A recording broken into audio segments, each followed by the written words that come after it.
வணக்கம் சார். வணக்கம் மேடம், நீங்க கொடுத்த கம்ப்ளைண்ட்டுக்கு என்கொயரி பண்ண வந்திருக்கேன். சார், எலெக்ஷன் கவுண்டிங் அன்னைக்கு எம்எல்ஏ மேடமை கிட்னாப் பண்ணி கொல்ல பார்த்திருக்காங்க சார். அது சம்பந்தமா உங்ககிட்ட விசாரிக்கணும். என்னது? என்கிட்ட விசாரிக்கணுமா? என்ன யாருன்னு நினைச்ச? நானே என் வீட்டு பொண்ணை கடத்தி கொண்டு போய் வச்சிருப்பனா? இப்படி எல்லாம் பேசுறதுக்கு உங்களுக்கு அசிங்கமா இல்ல? இத்தனை வருஷமா இந்த தொகுதியோட எம்எல்ஏ மினிஸ்டரா இருந்திருக்கேன். எவ்வளவு தைரியம் இருந்தா என்கிட்ட விசாரிக்க வந்திருப்ப நீ? சார், மேடம் கம்ப்ளைண்ட் கொடுத்திருக்காங்க. விசாரிக்க வேண்டியது என் கடமை சார். இன்ஸ்பெக்டர், நான் பொதுவா தான் விசாரிக்க சொன்னேன். அதுக்காக நீங்க என் மாமனாரை வந்து விசாரிச்சா என்ன அர்த்தம்? நீங்க என் மாமனாரை விசாரிக்கிற மாதிரி இருந்தா என் கம்ப்ளைண்ட்டை வாபஸ் வாங்கிக்கிறேன். இங்க பாருங்க, தேவையில்லாம எங்க ஃபேமிலிக்குள்ள ஒரு பிரச்சனை உருவாக்கிடாதீங்க. ஐயோ மேடம், நீங்க கம்ப்ளைண்ட்டை வாபஸ் வாங்கினாலும் என்னால விசாரிக்காம இருக்க முடியாது.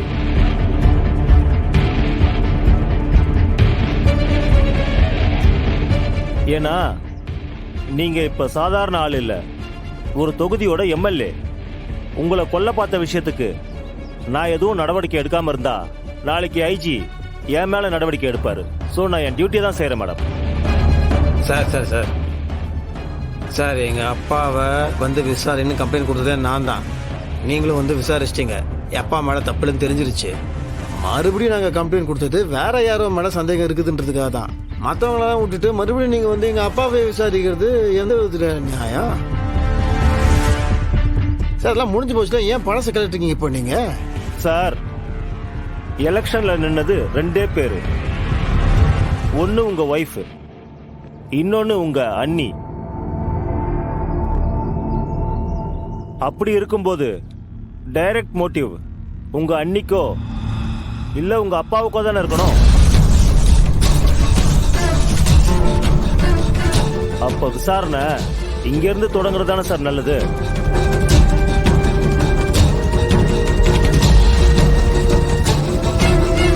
என்ன பேசிக்கிட்டு இருக்க நீ? சம்பவம் நடந்த அன்னைக்கு நான் போலீஸ் ஸ்டேஷன்ல தானே இருந்தேன். மறந்துட்டியா? இல்ல சார், இப்பெல்லாம் ஜெயிலுக்குள்ள இருக்கிறவங்களே வெளியில ஏகப்பட்ட சதி திட்டம் தீட்டுறாங்க. திரைமறைவுல நீங்க ஏதாவது திட்டம் போட்டிருக்கலாம்ல, அந்த டவுட் தான் சார்.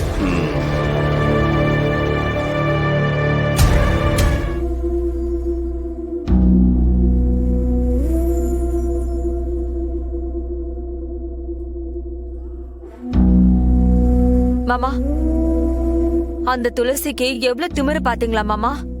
உங்க மேலேயே கம்ப்ளைண்ட் கொடுத்திருக்கா. எனக்கு என்னவோ விசாரணைங்கிற பேர்ல மறுபடியும் உங்களை பிடிச்சு உள்ள வச்சிருவாங்களோன்னு எனக்கு பயமா இருக்கு மாமா. ஏற்கனவே வெற்றி உங்க மேல புகார் கொடுத்து அப்புறம் அதை வாபஸ் வாங்கினான்.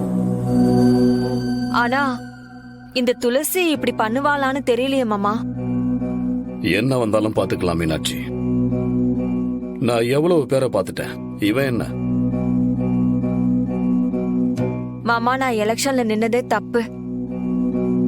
ஒருவேளை ஏதாச்சும் தப்பாகி அவளே உங்களுக்கு எதிரா சாட்சி எல்லாம் ஜோடிச்சு உங்களை ஜெயிலுக்கு அனுப்பிட்டா அதுக்கப்புறம் எனக்கு சப்போர்ட் பண்றதுக்கு யார் மாமா இருக்காங்க? என்ன பேசுற நீ? இல்ல மாமா, அவளுக்கு அரசியல் தெரியாதுன்னு நாம தப்பா நினைச்சிட்டோம் மாமா. பெரிய அரசியல்வாதி மாமா அவ அதெல்லாம் செய்யறதுக்கு நிறைய வாய்ப்பு இருக்கு. நீங்க இருக்கிறப்பவே இப்படி ஆட்டம் காமிச்சவ நாளைக்கு நீங்க ஜெயிலுக்கு போற நிலைமை வந்துச்சுன்னா என்ன இந்த வீட்டை விட்டு துரத்திடுவா மாமா. இங்க பார், தேவையில்லாம கற்பனை பண்ணிட்டு இருக்காத. நீ என்ன இஷ்டப்பட்ட எலெக்ஷன்ல நின்ன? நான் சொன்ன ஒரு வார்த்தைக்காக நீ எலெக்ஷன்ல நின்ன. என் வார்த்தைக்கு கட்டுப்பட்டு நின்ன உன்ன நான் என்னைக்குமே கைவிட மாட்டேன். என்ன செய்யணுமோ அதை நான் கண்டிப்பா செய்வேன்.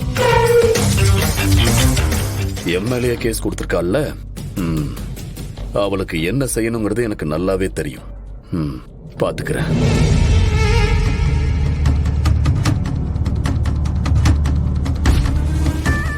இப்படி ஒரு வார்த்தை உன் வாயில இருந்து வரணும்னு தான் நான் இந்த பாடுபடுறேன். கடவுளே, இந்த பெரிய மனுஷன் சொன்ன வார்த்தை தவறாம அந்த துளசிய வீட்டை விட்டு துரத்திட்டா ரொம்ப நல்லா இருக்கும். பார்க்கலாம். அம்மா உங்களை பார்த்து மனு கொடுக்கலான்னு வந்தோம்.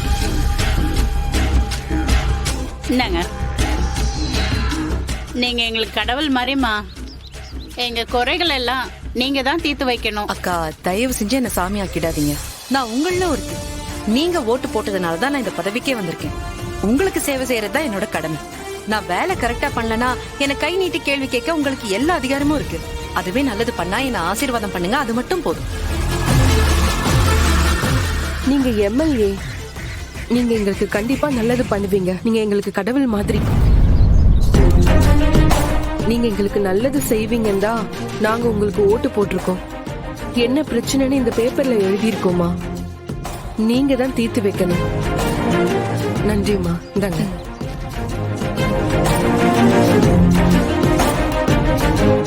கண்டிப்பாமா. சரி சரி, கவலைப்படாதீங்க, பார்த்துக்கலாம், கொடுக்குறோங்க.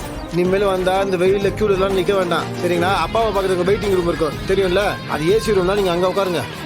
எதுக்கு வெயில நின்று போய் கஷ்டப்படுறீங்க? கொடுங்க, நான் பாத்துக்கிறேன். இந்தாங்க ஐயா, கொடுங்க.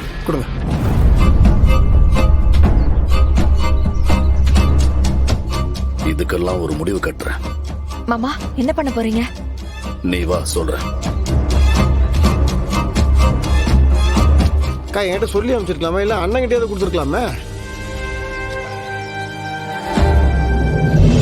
நாங்க வந்தோம் தம்பி, அப்பா கோவமா இருந்தாரு, அதான் எதுவும் பேசல. அது இது கோவலாம் கிடையாது, அது இது வேலையை அவர் போயிருப்பாரு, அதை பாத்துக்கலாம். அது நீங்க என்ன பண்ணீங்க போயிட்டு? ஆனா எல்லாத்துக்கும் மோர் சொல்லணும். நீங்க மோர் சாப்பிட்டு தான் போன, சரிங்களா? அங்க போய் அப்ப நாங்க வரோம்மா. வரோம் தம்பி, போயிட்டு வரோம். நன்றிங்க.